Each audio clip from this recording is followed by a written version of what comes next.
موضوع درس التنبیہات والتحدیدات للمؤمنین سورۃ الحدید تفسیر ابن کثیر۔ الحمد للہ رب العالمین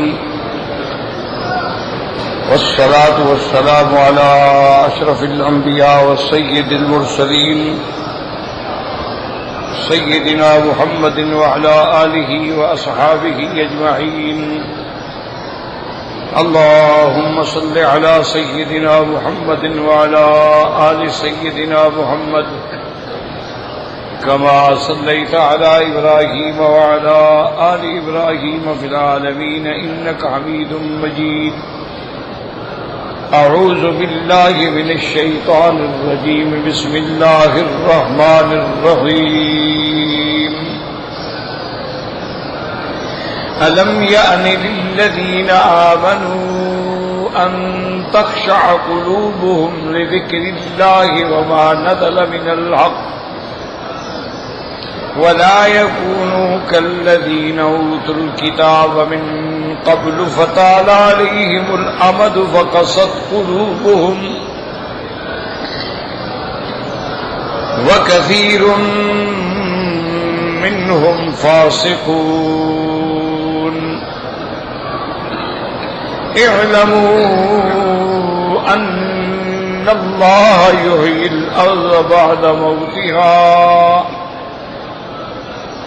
قد بينا لكم الآيات لعلكم تعقلون۔ اللہ تبارک و تعالی نے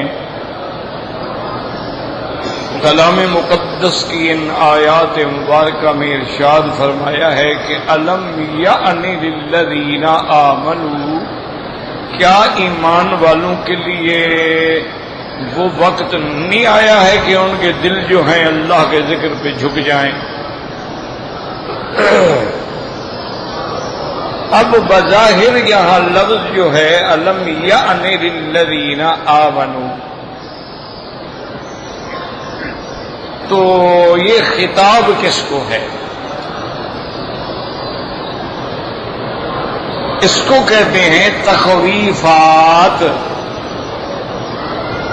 مصطلحات مفسرین میں تحدیدات، تخویفات، تنبیہات، تلمیحات، تخویفات دنیاوی، تخویفات اخروی، یہ مصطلحات ہیں علماء۔ تو اللہ جو فرما رہے ہیں کہ کیا وہ وقت قریب نہیں آیا ایمان والوں کے لیے کہ ان کے دل جو ہے وہ اللہ کے آگے جھک جائیں؟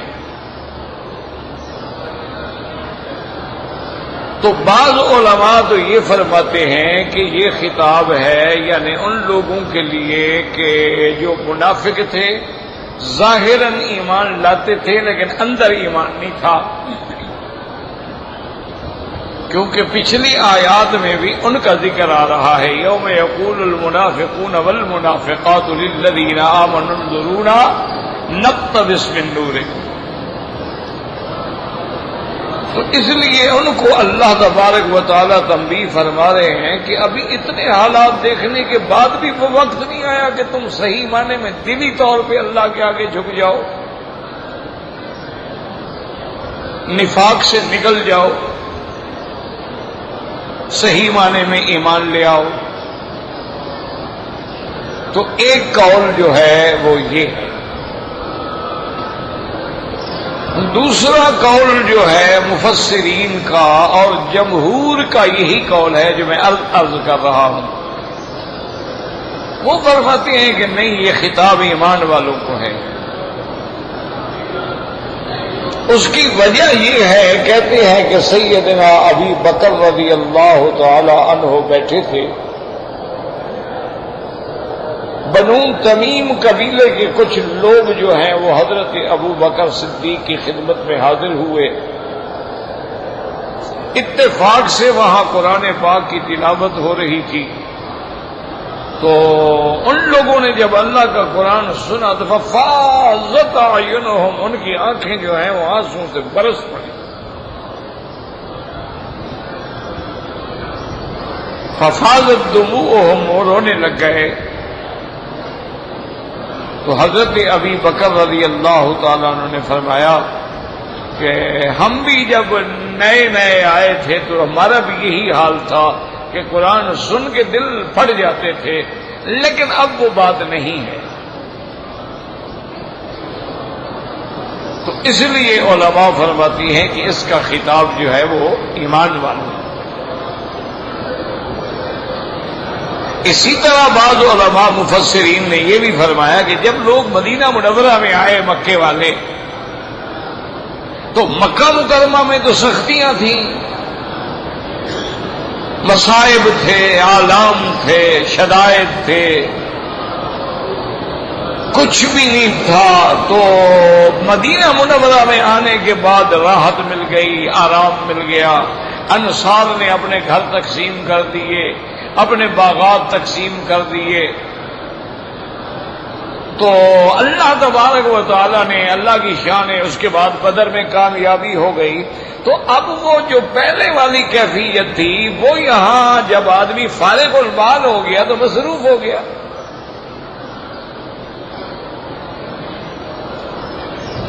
تو وہ پہلے والی جو کیفیت تھی وہ باقی نہیں رہی. اس کی آسان مثال ہے کہ جب ہمارے لوگ یہاں آتے ہیں، عمرے پہ آتے ہیں یا اقامے پہ آتے ہیں، جب نئے نئے آتے ہیں نا، ماشاءاللہ خود اندازہ لگائیں کہ اس وقت تمہاری تڑپ کیسے ہوتی ہے، تمہارا طواف کیسے ہوتا ہے، کعبے پہ نظر پڑے تمہارے جذبات کیسے ہوتے ہیں، صفا مروہ دوڑ رہے ہوتے ہیں تو تمہاری حالت کیا ہوتی ہے. جب 10-15 دن گزر گئے تو فی امان اللہ.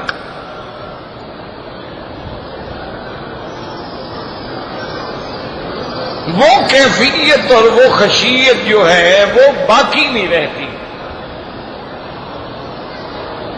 اسی لیے بعض ائمہ کرام جیسے کہ امام ابو حنیفہ رحمۃ اللہ علیہ ہیں، وہ تو فرماتے ہیں کہ مکہ مکرمہ میں مستقل طور پر ٹھہرنا جائز ہی نہیں. یہ تو باقی ائمہ ثلاثہ فرماتے ہیں کہ نہیں جائز، لیکن امام صاحب کہتے ہیں کہ نہیں، مکہ مکرمہ میں اور مدینہ منورہ میں ٹھہرنا جائز نہیں ہے. وہ فرماتے ہیں یہ بہتر ہے کہ اپنے ملک میں رہ کے مکہ مدینے کو یاد کرو، بجائے اس کے کہ مکے مدینے میں رہ کے اپنے ملک کو یاد کرو. وہ کہتے ہیں اپنے ملک میں ہے تڑپ ہے مکے کی، مدینے کی، یا اللہ ہمیں عمرہ نصیب کر، یا اللہ ہمیں مدینہ منورہ کی حاضری نصیب فرما. ایک ذوق ہے، شوق ہے، تڑپ ہے. جب یہاں آ گئے تو اب فکر ہے جی میری زمین کا کیا ہوا، اور میرے پلاٹ کا کیا ہوا، اور فلائٹ کا کیا ہوا. تو کہتے ہیں یہاں رہ کے اگر ادھر کو یاد کرنا ہے اس سے تو بہتر ہے کہ پھر ادھر رہ کے اس کو یاد کرو. اور وہ یہ یاد رکھو، ائمہ کرام ہر بات جو ہے وہ کسی نہ کسی حدیث سے لیتے ہیں. انہوں نے ایک تو حضرت عمر کے فعل سے لیا کہ حضرت عمر جب حج ہو جاتا تھا حکم دیتے تھے کہ بھئی اب اپنے اپنے گھروں کو جاؤ، اب مکے میں مت رہو. اور دوسرا انہوں نے ایک حدیث مبارک ہے کہ حضور نے فرمایا اذا حضر العشاء والعشاء، کہ کھانا بھی آ گیا ہے اور عشاء کی نماز کا وقت بھی ہے، تو حضور نے فرمایا پہلے کھانا کھا لو. کیوں؟ وجہ کیا ہے کہ نماز میں خیال وہ کھانے کی طرف نہ کھڑا رہے نا کہ یار کھانا ٹھنڈا ہو گیا مزہ نہیں رہے گا. اور نماز تو کھانا بن گئی نا. تو اگر کھانا کھا کے نماز پڑھو گے تو پھر خیالات اللہ کی طرف. تو اس سے انہوں نے فرمایا کہ کھانے میں مشغول ہو کے نماز کو یاد رکھنا زیادہ ثواب ہے، نماز میں مشغول ہو کے کھانے کو یاد کرتا رہے.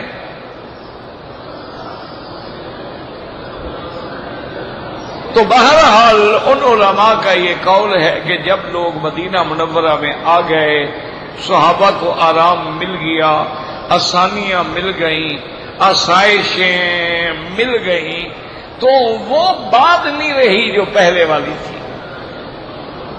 لازمی بات ہے، فطرت ہے، فطرت انسانی ہے فرق تو آتا ہے نا.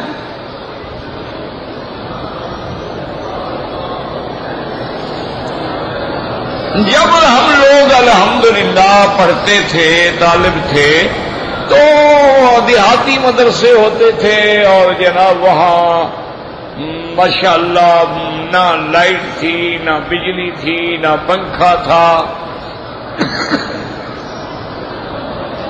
اور چارپائیاں ہوتی تھیں اور ان پہ بھی کوئی بستر نہیں، کچھ نہیں، بڑے سے بڑا کوئی پرچھا بچھا دیا یا کوئی کھیس گھر سے لے آئے تو بچھا دیا.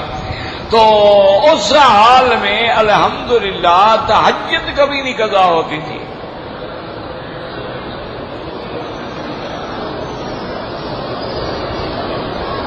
اب ایک آدمی جو ہے میرے عزیز، میرے محترم، وہ رات کو 11 بجے تو کھانا تناول فرما رہے ہیں اور پھر فلم پہ بیٹھے ہیں اور پھر ڈش پہ بیٹھے ہیں، کیبل پہ بیٹھے ہیں، رات کے 2 بج گئے ہیں، وہ تہجد پڑھے گا؟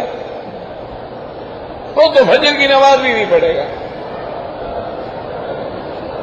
اس کی 8 بجے نوکری ہوتی ہے، وہ ٹھیک ہے 1 بجے 2 بجے بھی سوئے گا، 6 بجے اٹھے گا، پھر 7 بجے اٹھے گا، 5 گھنٹے نیند تک چل جائے گا.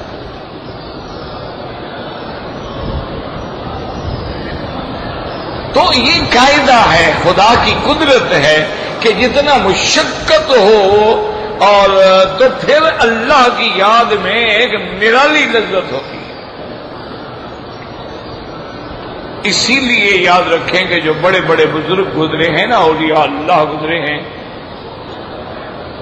تو وہ اپنے مریدین کو سبق دیتے تھے. وہ کہتے تھے کہ کچھ حاصل کرنا ہے تو پھر ان چیزوں کو، سبق کو لازم پکڑو. قلت الطعام، کھانا تھوڑا کھایا کرو. قلت الکلام، باتیں زیادہ نہ کیا کرو. یہاں بیٹھے چھڑے ہوئے ہیں، ہم ایسے باتیں کر رہے تھے جیسے کوئی پکنک پہ آئے ہوئے. قلت الطعام، قلت الکلام، قلت المنام، نیند بھی تھوڑا کیا کرو، یہ نہیں بس سوتے ہی رہو. اور قلت الاختلاط مع الانام، لوگوں سے زیادہ خلط ملط بھی نہیں کیا کرو، علیحدہ رہا کرو. تو نے کہا جب یہ 4 چیزیں حاصل ہوتی ہیں تو پھر آدمی ولایت کی پہلی سیڑھی پہ قدم رکھتا ہے.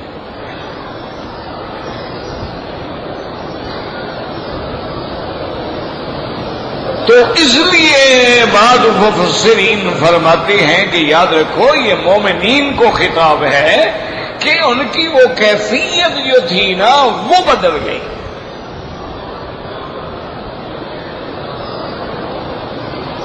اس لیے اللہ نے فرمایا کہ الم یأن للذین آمنوا ان تخشع قلوبهم، یاد رکھو دل. اسی طرح لفظ جہاں جہاں بھی قد افلح المؤمنون الذین هم فی صلاتهم خاشعون.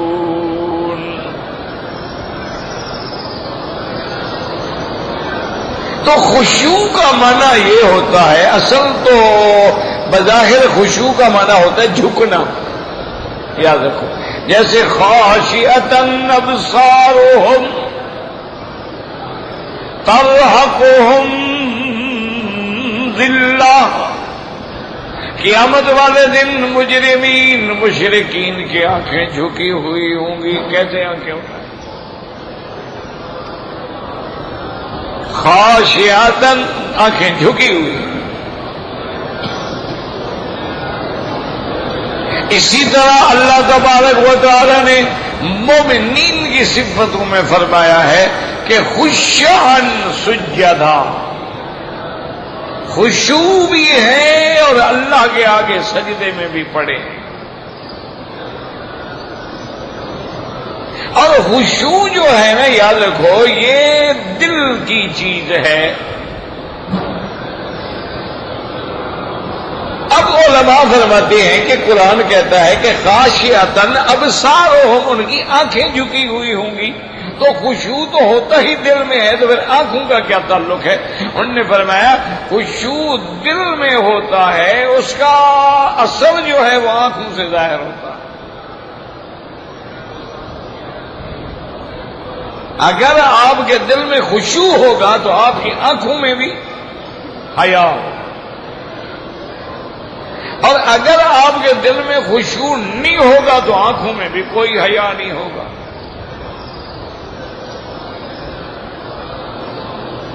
تو اس لیے یاد رکھیں کہ خشوع کی کیفیت تو دل میں پیدا ہوگی، لیکن اثر جو ہے اس کا وہ سارے بدن پہ آتا ہے۔ اسی لیے بعض صحابہ کرام جو ہیں ایک قرآن کی آیت سننے کے بعد ان پہ اتنا اثر ہوتا تھا، اتنا خشیت طاری ہوتی تھی کہ وہ صاحب فراش ہو جاتے، بیمار ہو جاتے۔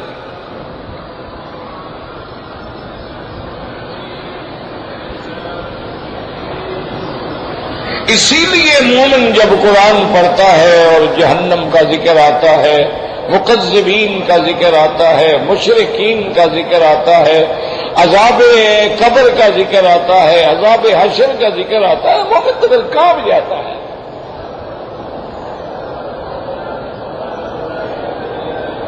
اور اگر کافر ہے، منافق ہے یا فاسق فاجر ہے، اس کو کوئی پرواہ بھی نہیں ہوتی۔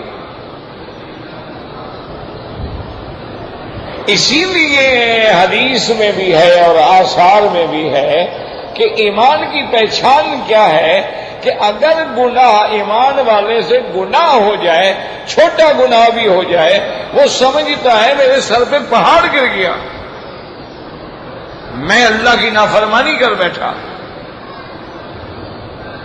تو انہوں نے کہا جب گناہ کے بعد تم پر خوف طاری ہو جائے، ڈر طاری ہو جائے، سگل طاری ہو جائے، اب تم دوڑ رہے ہو کسی طرح گناہ میرا معاف ہو جائے، سمجھو علامت ایمان ہے۔ اور اگر گناہ کے بعد خیال ہو کہ مکھی بیٹھی تھی اڑا دی، فکر ہی کوئی نہیں، تو سمجھو ایمان سے اندر خالی ہو گیا۔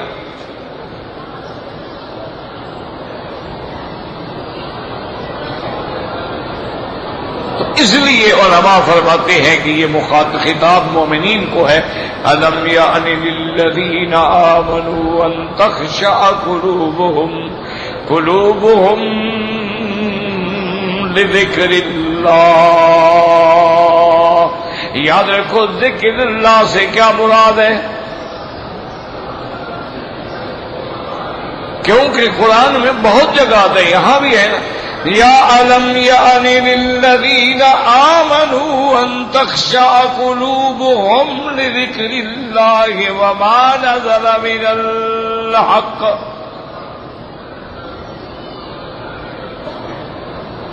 تو لِذِكْرِ اللہ سے کیا مراد ہے؟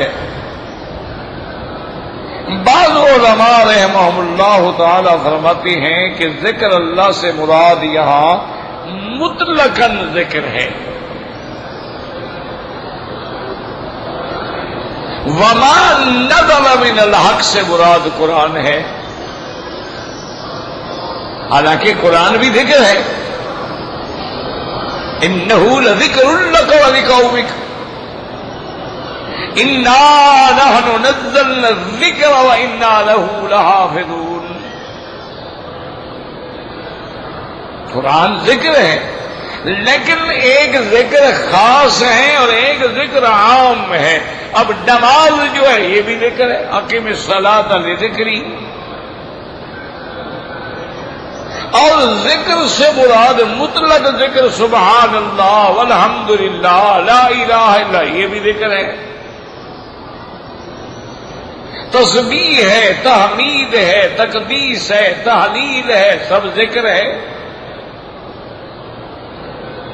اور پھر یاد رکھیں ہر عبادت کی ایک حد ہے، مسئلہ اچھی طرح سمجھیں، اللہ کرے قرآن کی ایک آیت سمجھ آ جائے تو خدا کا شکر کرو۔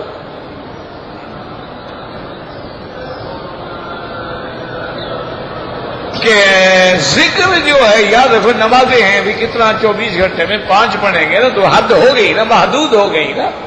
رمضان کے روزے ہیں 29 یا 30، حج زندگی میں ایک ہے، زکوٰۃ سال میں ایک دفعہ دینی ہے، لیکن ایک ذکر ہے جس کی حد کوئی نہیں۔ اللہ فرماتے ہیں یا ایھا الذین آمنوا اذکروا اللہ ذکرا کثیرا، بہت میرا ذکر کرو۔ اسی طرح اللہ فرماتے ہیں حج پہ گئے ہو فَإِذَا فَضْتُم مِّنْ عَرَفَاتٍ فَاذْكُرُوا اللَّهَ عِندَ الْمَشْعَرِ الْحَرَامِ، وہاں بھی حکم ہے ذکر۔ اللہ فرماتے ہیں فَاذْكُرُونِي أَذْكُرْكُمْ، تم میرا ذکر کرو میں تمہیں یاد کروں گا۔ کیا معنی؟ یاد کرنے کا معنی یہ نہیں ہوتا ہے، سمجھ لو کہ ہم جب کہیں گے یا اللہ یا اللہ یا اللہ تو اللہ فرمائیں گے اے میرے بندے مکی میرے بندے، یہ نہیں ہے، یہ غلط ہے کہ تم میرا ذکر کرو میں تیرا ذکر کروں گا۔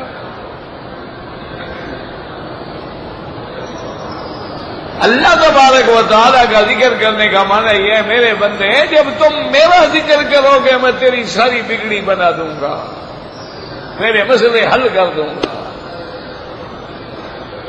جب بادشاہ کو کوئی اپنا ملازم یاد آ جائے تو سمجھو کام ہو گیا، بس بات تو اتنی تھی نا کہ یاد آ جاؤں۔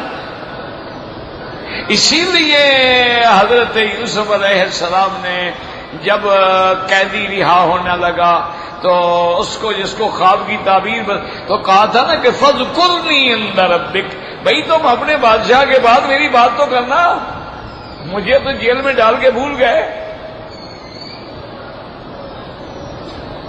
میرا کیا گناہ ہے؟ لیکن ایسے ہوتا ہے جناب، ہمیشہ بے گناہ کرتے رہتے ہیں۔ گناہ گار تو پہلے پکڑے ہی نہیں جاتے، پکڑے جائیں تو جلدی نکل جاتے ہیں۔ ایک مثال مشہور ہے نا کہ ایک نیا بادشاہ بنا تو اس نے کہا بھی جتنے قیدی ہیں نا ان سب کو پیش کرو، فرشتے بناؤ کتنے قیدی ہیں جو بغیر جرم کے اور ایسے چھوٹے چھوٹے معاملات میں پڑے ہوئے ہیں، تو وہ سارے قیدی پیش ہوئے، وہ فرشت پیش کرتے گئے، قیدی نے کہا رہا کر دو اس کو بھی رہا کر دو۔ اتنی دیر میں ایک قیدی بیچارہ بڑی فریاد کرنے لگا، بادشاہ نے کہا تمہیں کیا ہو گیا ہے، تم کیوں رو رہے ہو؟ اس نے کہا جناب میں تو آپ کے باپ کا وزیر ہوں، لوگوں سے پوچھ لیں، مجھے تو ایک دن بادشاہ نے مذاق میں کہا تھا کہ چلو جاؤ جیل، میں جیل چلا گیا، بادشاہ بھول گیا، تو میں تو بلا وجہ پڑا ہوا ہوں، باقی تو کسی کو چھوڑو نہ چھوڑو میرے حال پہ رحم کرو۔ تو بادشاہ کھڑا ہوا، اس نے کہا سب کو چھوڑ دو، اس کو رہنے دو، بابو کی نشانی ہے، پڑی رہے تو اچھا ہے۔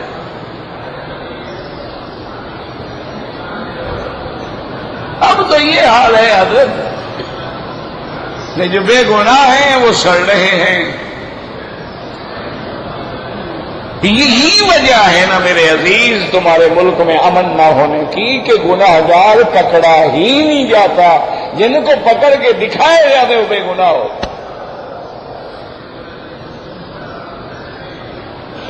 ان کی چمڑیاں ادھیڑ لی جاتی ہیں، ان پہ جناب رولر چلا دیے جاتے ہیں، اگر جو کہو وہ کہیں گے۔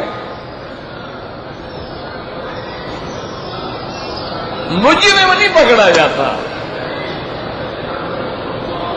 اگر صحیح معنوں میں مجرم پکڑا جائے اور اسی موقع پہ کھڑے کھڑے آپ عدالت لگائے وہی کھڑے کھڑے سزا دے، مجال ہے کوئی جرم ہو، لیکن وہ تو ان کی چھتری کے نیچے ہوتے ہیں، وہ کیسے پکڑے جائیں؟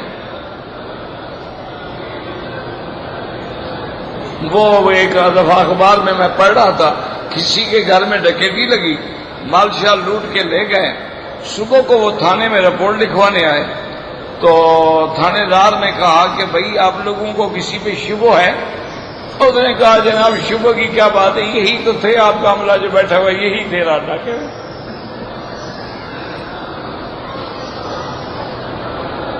شبہ کی کیا بات ہے؟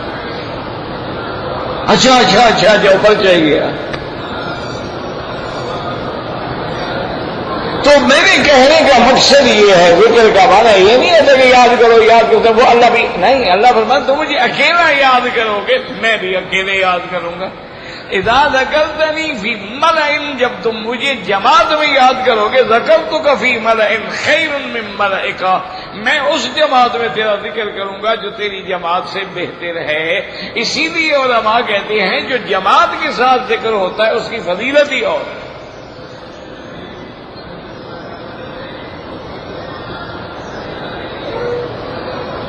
آخر کوئی حکمت تھی تو اللہ تبارک و تعالیٰ نے فرمایا وَسَخَّرْنَا الْجِبَالَ يُسَبِّحْنَ مَعَهُ، ہم نے پہاڑوں کو حکم دے دیا کہ میرے داؤد کے ساتھ تم بھی تسبیح اور ذکر میں شریک ہو جاؤ۔ پرندوں کو حکم دے دیا کہ تم بھی ذکر میں شریک ہو۔ وہ تو پیغمبر ہے، اکیلا ذکر کر لیتے، معلوم ہوا اس کی وجہ یہ ہے کہ نور جتنی اکٹھا ہوگا تو اس کا فائدہ زیادہ ہوگا۔ تو ہر مومن کے دل میں نور ایمان ہے، اور جتنے مومن اکٹھے ہوں گے اور روشنی بڑھے گی۔ تو اس لیے حکم ہے کہ ذکر کرو۔ اور میرے آقا نے رحمت دو عالم صلی اللہ علیہ وسلم نے فرمایا لسانک رطب بذکر اللہ، فرمایا تیری زبان ہر وقت اللہ کے ذکر سے تر و تازہ رہنی چاہیے، ہر وقت تیری زبان پہ ذکر ہونا چاہیے۔ اور حضور پاک نے فرمایا اتنا ذکر کرو، اتنا ذکر کرو حتیٰ یقال لک انہ مجنون، حتیٰ کہ لوگ کہیں دیکھو یہ دیوانہ ہو گیا ہے، دیوانہ ہے۔ اس لیے ہر وقت ذکر کرو، جب تک ذکر ہے تو یہ دنیا قائم ہے، اور جس دن اللہ کا ذکر ختم ہو جائے گا حتیٰ لا تقوم الساعۃ حتیٰ لم یقل فی الارض اللہ اللہ، جب تک قیامت نہیں قائم ہوگی اگر دنیا میں اللہ اللہ ہو رہی ہے، جس دن یہ اللہ کا ذکر ختم ہو گیا اسی دن قیامت قائم ہو جائے گی۔ تو ذکر جو ہے ایسی چیز ہے، اور پھر ذکر کے لیے کوئی شرائط بھی نہیں ہے۔ الذین یذکرون اللہ قیاما وقعودا وعلی جنوبہم ویتفکرون فی خلق السماوات والارض، اللہ نے فرمایا میرے بندے تو کھڑے ہیں تو میرا ذکر ہے، اور رکوع میں ہیں تو میرا ذکر ہے، سجود میں ہیں تو میرا ذکر ہے، اور لیٹے ہوئے ہیں تو میرا ذکر ہے، اور اگر سیدھے لیٹے ہیں تو پھر میری مصنوعات میں فکر کر رہے ہیں۔ یتفکرون فی خلق السماوات والارض ربنا ما خلقت هذا باطلا، یاد رکھو اس لیے علماء نے لکھا ہے النوم علی الیمین، دائیں ہاتھ پہ لیٹنا یہ سنت الانبیاء والمرسلین ہے، اور بائیں ہاتھ پہ لیٹنا جو ہے یہ عادت الغافلین ہے، اور جو سیدھا لیٹنا جو ہے یہ عادت المتفکرین ہے، اور اوندا لیٹنا جو ہے یہ عادت الفاسقین ہے۔ دائیں لیٹنے سے سنت یہ ہے کہ یہ ہاتھ دائیں رخسار کے نیچے ہو اور رخ کعبہ شریف کی طرف ہو جب آپ سونے لگے۔ ہاں بعد میں 5-10 منٹ کے بعد بدل گیا کوئی بات نہیں، لیکن ابتدا سنت کے مطابق کریں۔ وجہ علماء نے لکھی ہے کہ جب آدمی دائیں سوتا ہے نا تو دل لٹک جاتا ہے، تو اس میں زیادہ غفلت نہیں پیدا ہوتی۔ جب آپ بائیں لیٹیں گے تو اس کو آرام مل جاتا ہے، پھر آدمی غفلت کی نیند سو جاتا ہے۔ ہر چیز میں حکمتیں ہیں، ایسے تو نہیں۔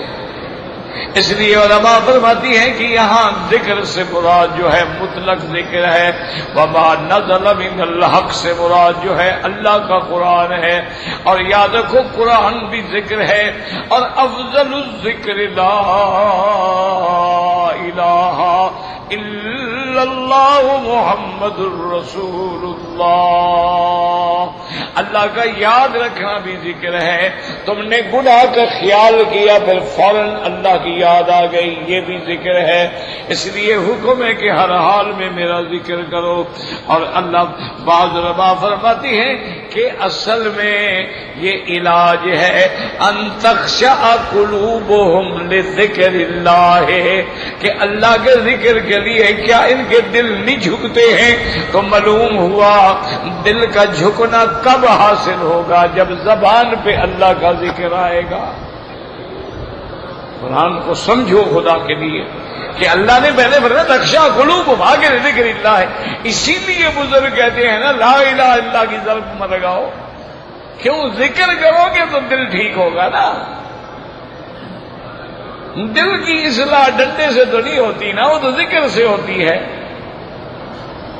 اس لیے فرمایا الم یأن للذین آمنوا ان تخشع قلوبهم لذکر اللہ وما نزل من الحق.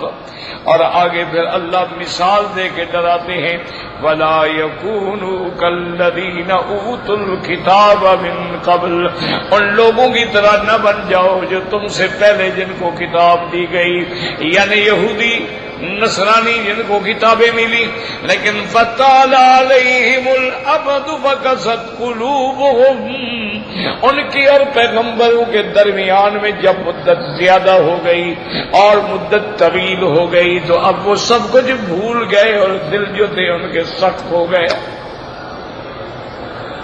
طال علیہم الامد کا کیا معنی یاد رکھو. حضرت موسیٰ علیہ السلام اور میرے مدنی محبوب صلی اللہ علیہ وسلم کے درمیان 1200 سال کا فرق ہے. حضرت عیسیٰ علیہ السلام اور میرے محبوب کے درمیان میں 600 سال کا فرق ہے. تو جب صدیاں بیت گئیں تو لوگوں کو کتابیں بھی بھول گئیں، انبیاء کی تعلیمات بھی بھول گئیں اور دل بھی سخت ہو گئے. اور جب دل سخت ہو جاتے ہیں اور دلوں پہ زنگ لگ جاتا ہے اور دلوں پہ گناہوں کی میل جم جاتی ہے تو پھر دل کیسے خشوع پیدا ہے؟ اسی لیے کئی مقام پہ قرآن کہتا ہے کلا بل ران علی قلوبہم، اور کئی مقام پہ فرماتا ہے ختم اللہ علی قلوبہم، اور کئی مقام پہ فرماتے ہیں اولئک الذین طبع اللہ علی قلوبہم. اور میرے محبوب نے فرمایا اذا اذنب العبد، جب بندہ کوئی گناہ کرتا ہے نکت نکتۃ سودا، اس کے دل میں ایک سیاہ نقطہ لگ جاتا ہے. جب دوسرا گناہ کرتا ہے تو دوسرا نقطہ لگ جاتا ہے حتیٰ اسود قلب، دل سیاہ ہو جاتا ہے، پھر گناہ نظر ہی نہیں آتا. اب دیکھو نا جی مثلاً ایک آدمی ہے پہلی دفعہ اگر اس کو داڑھی مڈانی ہونا بڑا سوچتا ہے، پھر دوسری دفعہ پھر تیسری دفعہ پھر اتنی عادت ہو جاتی ہے کہ داڑھی مڈائے بغیر گھر سے نہیں نکلتا. جی میرا شیو بڑا ہوا ہے، لوگ کیا کہیں گے؟ اب اس کو شیو برا لگ رہا ہے. وہ کہتے ٹھہرو یار میں ذرا شاور لے لوں، شیو کر لوں، اس حالت میں چلوں تمہارے ساتھ. وجہ کیا ہے کہ دل سیاہ ہو گئے ہیں. اگر اس کے دل میں ذرا بھی اللہ کا خوف ہوتا کہ بھئی یہ تو سنت محمد مصطفیٰ ہے، یہ تو حضور کا فرمان ہے اور ایسی سنت ہے جو ہمیشہ حضور کے چہرے پہ رہی. وہ ایک بہت بڑے شاعر گزرے ہیں نا، ان کی کتابیں پڑھ کے افغانستان سے ایک پٹھان آیا ان کی زیارت کرنے کے لیے. ان کے مقام پہنچا دہلی میں، پوچھا کہ جی وہ فلاں کہاں ہے؟ تو انہوں نے کہا جی وہ تو حجامت کے لیے گئے ہیں. تو اس نے کہا بھی وہ حجامت کی دکان کیا مجھے بتاؤ، میں تو اتنا دور سے آیا ہوں پیدل چل کے، بہت حیات کا اللہ کو پتہ ہے پھر زیارت نہ ہو. تو انہوں نے کہا وہ سامنے دکان ہے وہاں گیا تو وہ کپڑا بیٹھ کے داڑھی منڈوا رہے تھے، آدھی داڑھی منڈوا چکے تھے. اس نے پوچھا کہ بھئی وہ فلاں، میں نام خود ہی لے رہا کہ فلاں آدمی جو ہے وہ کہاں ہے؟ انہوں نے کہا یہی تو ہے. تو اس نے کہا انا للہ و انا الیہ راجعون.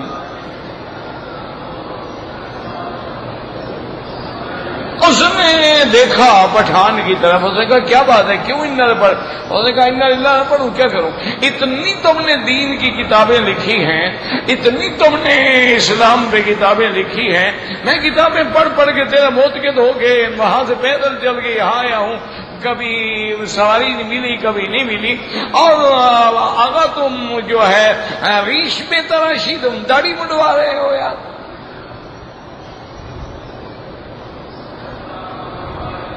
تو وہ شاعر آدمی تھا نا، تو اس نے فوراً کہا خان صاحب من ریش میں تراشم کسیرا دل نمی تراشم، میں اپنی داڑھی منڈوا رہا ہوں، کسی کو مسلمان کا دل تو نہیں کاٹ رہا ہوں نا۔ اور نے کہا تم دل مصطفیٰ راہ میں تراشی، اس نے کہا بغیرت تو محمد مدنی کا دل چرا رہے ہو، تو تمہیں شرم نہیں آتی؟ اتنی ڈٹھائی کر رہے ہو؟ یہ کس نے داڑھی کا حکم دیا ہے؟ ہم نے خود رکھی ہے؟ سکھوں کی طرح ہمیں گرو نانک نے کہا ہے؟ یہودیوں کی طرح ہمیں ان کے رہبان و احبار نے، ہمیں تو محمد مصطفیٰ نے کہا ہے، رحمت دو جہاں نے کہا ہے۔ تو جب اس کی خلاف ورزی ہوگی تو گویا ہم حضور کو نقصان پہنچا رہے، حضور کے فرمان کو کاٹ رہے ہیں۔ تو اس نے نائی کو کہا، اس نے کہا بھی ہاتھ روک دو۔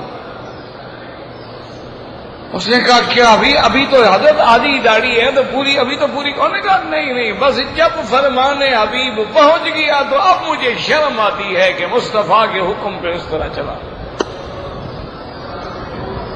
ساری زندگی پھر داڑھی نہیں مڈائی، آدھی چھوٹی تھی آدھی بڑی تھی، بس دل کو لگ گئی بات سمجھ آ گئی۔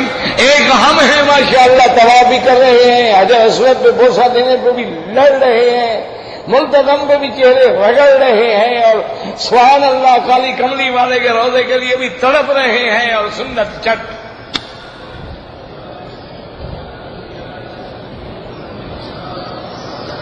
کیا ضرورت ہے ڈرامہ کرنے کی یار؟ کس کو دھوکہ دینے آتے ہو؟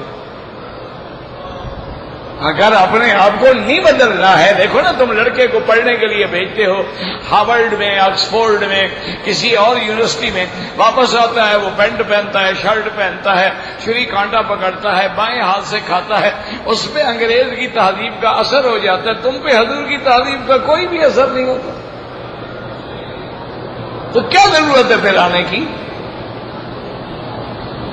زمین بدلا، زمین بدلی، مکان بدلا، مکین بدلی، مکان بدلا، نہ تو بدلا نہ میں بدلا، تو پھر بدلا تو کیا بدلا؟ چھوڑ دیں پھر ڈرامے شرامے کرنے، عمرہ کرنا ہے اور حضور کے روضے پہ جانا ہے تو پھر شرم سے جانا ہوگا۔ تخشع قلوبہم، دل میں تیرے خوف ہو، تیرے دل میں خشیت ہو۔ کتنے اولیاء اللہ ہیں جو مہینوں تک یعنی کانپتے رہتے تھے کہ ہم مدینے کیسے جائیں۔ ایسے بادشاہ بھی گزرے ہیں، مراد گزرا ہے جس نے مدینہ بنایا تھا، اس نے کہا جب میں ٹرین سے اتروں تو میرے ہاتھ میں پیچھے زنجیر ڈال دو اور پاؤں میں جولان ڈال دو اور گلے کے اندر رسی ڈال کے مجھے کھینچ کے لے جاؤ، میں مجرم ہوں محمد مصطفیٰ، میں نے حضور کی سنت پہ عمل نہیں کیا۔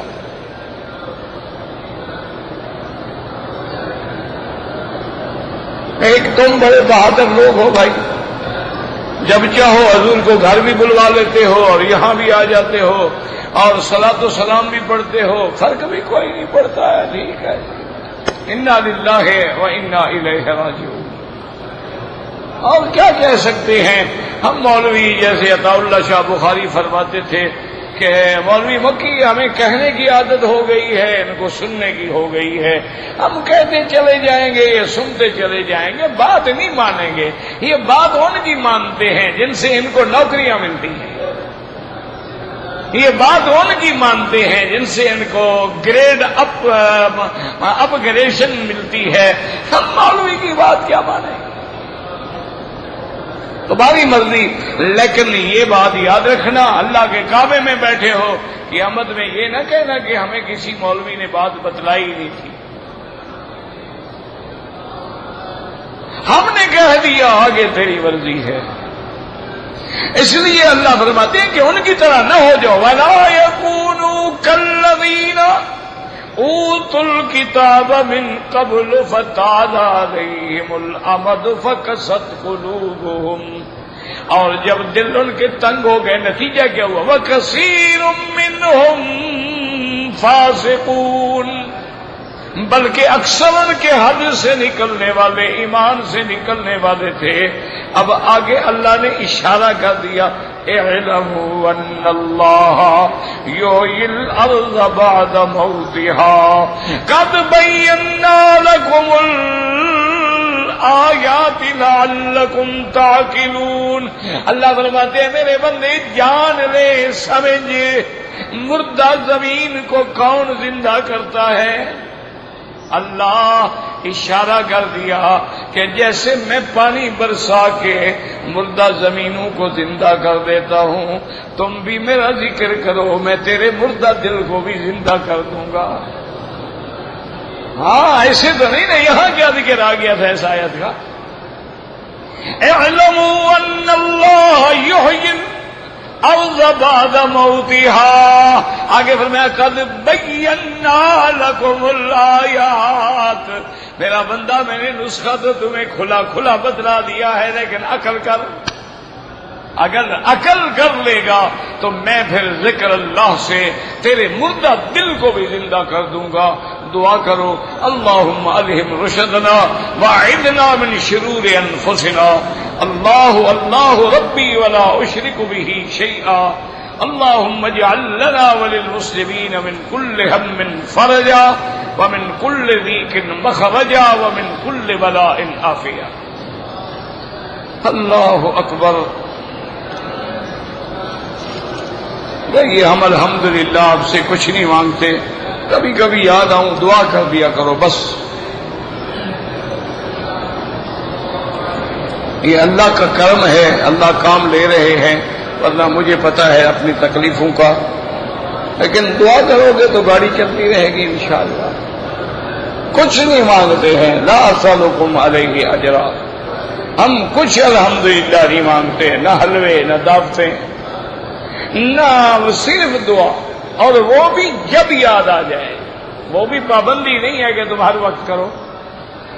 آج میرے عزیز ہیں، قریبی رشتہ دار ہیں، پروفیسر ہیں رفیق درانی، ان کی اہلیہ فوت ہو گئی. دعا کریں اللہ مغفرت فرمائے. اللہم اغفرها وارحمها وارفع درجتها عندک یا ارحم الراحمین. میرے ابا جان کی حالت بہت خراب ہے، ہو سکتا ہے یہ آخری. اللہ مغفرت فرمائے اور خاتمہ ایمان پہ ہو.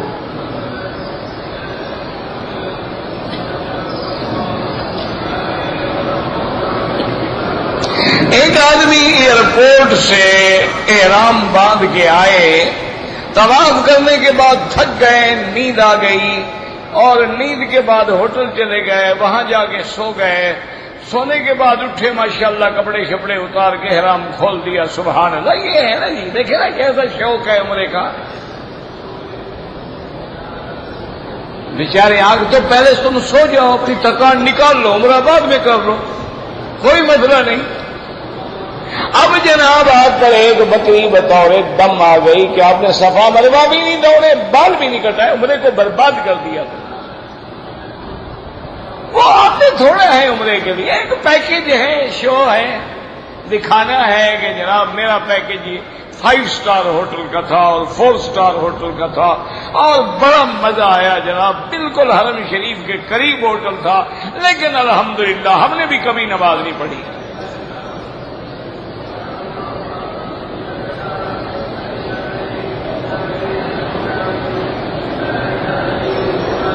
کہتے جی کہ میں نے احرام کے لیے 2 رکعت پڑھے، سر پہ ٹوپی تھی، میں نے پھر نیت کی، لبیک پڑھا، ٹوپی اتارنا بھول گیا، مسجد سے نکل کے یاد آیا اتار دیا، کوئی بات نہیں، کچھ بھی نہیں. دم کا گوشت جو ہے حدود حرم میں تقسیم ہوگا. اب وہ غریب اگر کسی کو دے دیں، ان کی مرضی، جس کو چاہیں دے دیں.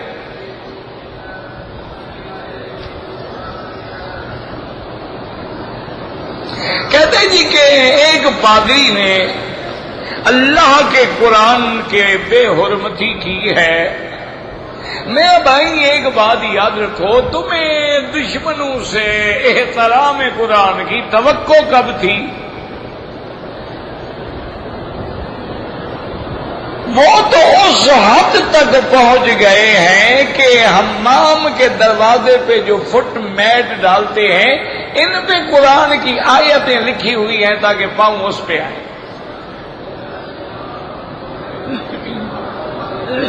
وہ تو انتہا کر چکے ہیں، کر رہے ہیں. تمہارے ایمان کو جھنجھوڑا جاتا ہے. تمہیں کچھ ہوا ہے؟ کچھ بھی نہیں. کتنے لوگ ہو جنہوں نے کھانا چھوڑ دیا ہے غم میں؟ بس انا للہ و انا الیہ راجعون، اور کچھ بھی نہیں. کیا کر سکتے ہو؟ پانی ان کا پیتے ہو، روٹی ان کی کھاتی ہو، تو پھر گلہ کس بات کا ہے؟ نہ ایمان سے کہے یہ جتنا ہم مکسی پی رہے ہیں، کوکا کولا پی رہے ہیں، مرنڈا پی رہے ہیں، 7 اپ پی رہے ہیں، کہاں کے بیوریج ہیں؟ یہودیوں کے تو ہیں یہ جتنے میکڈونلڈ کے برگر کھا رہے ہو، یہ KFC کی برگیاں کھا رہے ہو، کنٹیکی کھا رہے ہو، یہ کہاں سے آتی ہے؟ یہ جتنا تم چیز استعمال کرتے ہو، یہ جتنا تمہارے ڈیری چیزیں ہیں، مکھن ہے، فلان ہے، کہاں کے ہیں یہ؟ چھوڑو ان باتوں کو. بس اللہ اپنے قرآن کی حفاظت کرے گا. ایسے گستاخ انشاءاللہ خود برباد ہو جائیں گے، مٹ جائیں گے. قرآن کی عزت میں کوئی حرف نہیں آ سکتا ہے. حضور کے زمانے میں قرآن کی مخالفت ہوئی، 1400 سال میں قرآن مٹ گیا.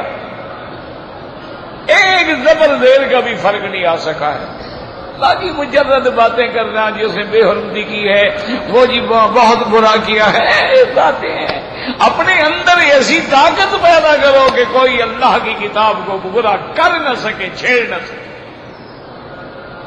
اور اگر نہیں ہے تو ہے جرم ضعیفی کی سزا، مرگ مفاجات. بس گھر میں بیٹھ کے آنسو بہاتے رہو اگر ایمان ہے.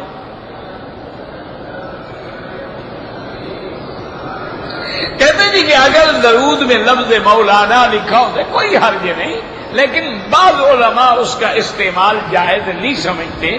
اس لیے اگر احتیاط اسی میں ہے کہ نہ کیا جائے. اب دیکھیں نا، علماء کہتے ہیں کہ اللہم صلی علی محمد وعلی آل محمد، نماز کے درود میں کوئی لفظ سیدنا کا بھی نہ بڑھاؤ، کیونکہ حضور پاک نے جو نماز میں سکھلایا ہے اس سے ایک لفظ نہ ادھر ہو نہ ادھر ہو. اسی لیے جتنے درود صحابہ نے پڑھے ہیں، جتنے درود پاک تابعین نے لکھے ہیں، ان میں یہ لفظ نہیں ہوتا. لیکن اگر کوئی استعمال کرے ناجائز بھی نہیں ہے. میں نے پہلے بھی بتایا تھا کہ یہ لفظ کئی معنوں میں استعمال ہوتا ہے. بمانے ولی بھی ہے، بمانے ناصر بھی ہے، بمانے ابن عم بھی ہے، بمانے سردار بھی ہے، بمانے غلام بھی ہے. مولا القوم منہم.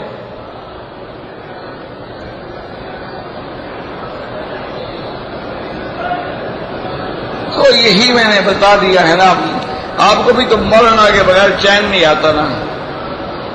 کہتے ہیں جی کہ میرے بیٹے کا نام ہے قاسم، اگر مجھے ابو القاسم کہیں کوئی حرج نہیں، جمع نہ کرو کہ حضور کا نام اور کنیت دونوں جمع نہ ہوں. ایک تو ہو سکتا ہے نا.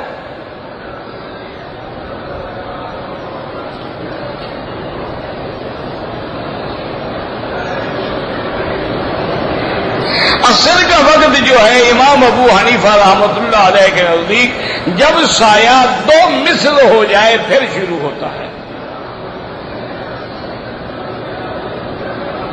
اگر کسی نے اذان دے دی وقت سے پہلے کوئی حرج نہیں. اذان تو اعلام ہے نا، خبردار کرنا ہے لوگوں کو.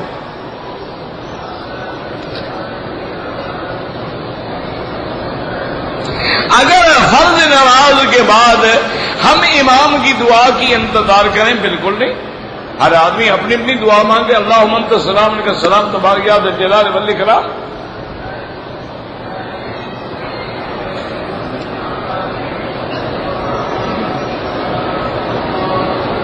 کہتے ہیں جی کہ مجھے ایک آدمی ملا تھا، اس نے کہا کہ جنت المعلا جو ہے یہ جنت المأوا ہے، کوئی حرج نہیں، دونوں باتیں ٹھیک ہے۔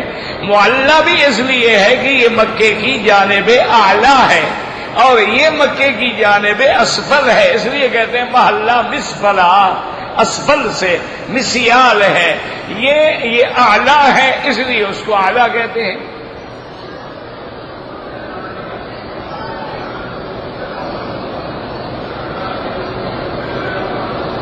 میں نے احرام کی حالت میں سر پہ کپڑا ڈالا، کسی نے بتایا تو اتار لیا، کچھ بھی نہیں ہوتا۔ مسجد کی محراب ضروری ہے؟ کوئی ضروری نہیں۔ یہ تو محراب اس لیے بنائی گئی تھی کہ جب سیدنا امیر المؤمنین حضرت عمر پہ حملہ ہوا، وہی تو وجہ تھی نا کہ آپ سب میں ملے ہوئے تھے، پتہ نہیں لگا قاتل کا، تو اس لیے احتیاط کی گئی کہ تھوڑا محراب آگے ہو تاکہ امام اور مقتدی کا فرق تو معلوم ہو سکے اور حفاظت ہو سکے۔ نہ بنائے کوئی ضروری نہیں۔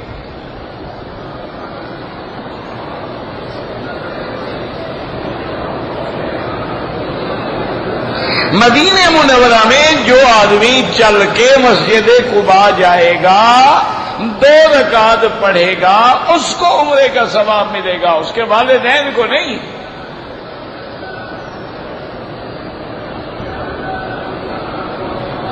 ایک آدمی نے باب فہد سے طواف شروع کیا اور وہاں جا کے ختم کیا، وہ طواف ہی نہیں ہوا۔ طواف کعبہ شریف کا ہے، باقی حرم کا نہیں ہے۔ وہ دوبارہ طواف کرے، صفا مروا دوڑے، اگر بال کٹا دیے ہیں تو عمرہ دوبارہ کرے، دم بھی دے۔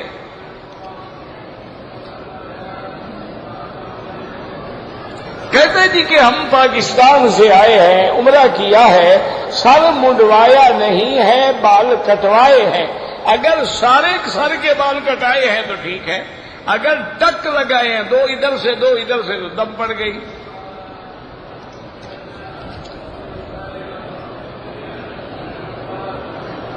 اگر صفا مروا میں جائیں تو صفا پہ کھڑے ہو کے دعا، بالکل دعا مانگیں، دعا قبول ہوتی ہے۔ مروا جو ہے وہ بھی مقام دعا ہے، اور حضور پاک نے فرمایا ہے لا الہ الا اللہ وحدہ صدق وعدہ نصر عبدہ اعز جندہ ہزم الاحزاب وحدہ لا شیء قبلہ ولا شیء بعدہ لا الہ الا اللہ۔ تو یہ تو مقام ہے، مستجاب دعائیں منظور ہوتی ہیں۔ 50 طواف پر کوئی فضیلت نہیں آئی ہے، ایک طواف اللہ قبول کر لے تو بہت بڑا ہے۔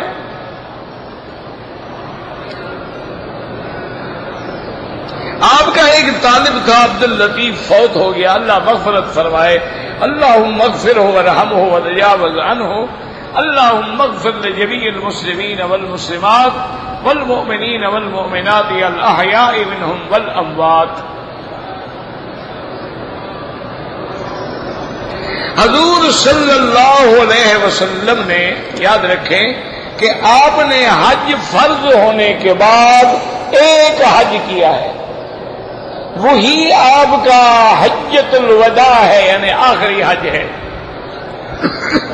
اور اس کے بعد ربیع الاول میں آپ کی وفات مبارک ہے۔ حضور صلی اللہ علیہ وسلم نے عمرے البتہ 4 کیے ہیں۔ ایک دفعہ حضور پاک نے احرام باندھا مدینہ منورہ سے عمرے کا، لیکن کافروں نے روک دیا آپ کو مقام حدیبیہ پر، پھر وہی احرام کھول کے حضور واپس تشریف لے گئے، پھر مدینہ منورہ سے احرام باندھ کے عمرۃ القضاء کیا، عمرہ بھی قضا کیا اور وہاں دم احصار دے دیا۔ اسی طرح ایک دفعہ حضور صلی اللہ علیہ وسلم جب حج پہ آ رہے تھے تو عمرہ ساتھ تھا، کیونکہ آپ کا حج کرام تھا، تو آپ نے لبیک بعمرۃ و حجۃ دونوں کی نیت اکٹھے کی تھی۔ اور ایک دفعہ حضور صلی اللہ علیہ وسلم غزوہ حنین کے موقع پر مقام جعرانہ ہے، طائف کے راستے میں ایک جگہ ہے جس کو جعرانہ کہتے ہیں، وہاں آپ نے کئی دن قیام فرمایا تھا، تو آپ جعرانہ سے بھی احرام باندھ کے عمرہ کرنے کے لیے تشریف لے آئے۔ تو یہ مقامات ہیں آپ کو جہاں اللہ نصیب فرمائے، مدینے سے ملے تو میقات ہے، طائف چلے جائیں تو میقات ہے، رابق چلے جائیں تو راستے میں جحفہ میقات ہے۔ تو آپ کے لیے بھی اگر یہاں رہ کے مسجد عائشہ سے کریں، جیرانہ سے کریں، عرفات سے کریں، حد حرم کے باہر جہاں سے کریں، آپ کی مرضی ہے، یہ نفلی عبادت ہے۔ لیکن افضل یہ ہے کہ جتنا دن مکہ مکرمہ میں رہنا ہو طواف زیادہ کریں، کیونکہ طواف کی زیادتی جو ہے وہ افضل ہے اس عمرے سے بھی، یعنی جتنا وقت آپ عمرے میں لگاتے ہیں اتنا طواف میں لگائیں تو افضل۔ ربنا تقبل منا انك انت السميع العليم وتب علينا انك انت التواب الرحيم۔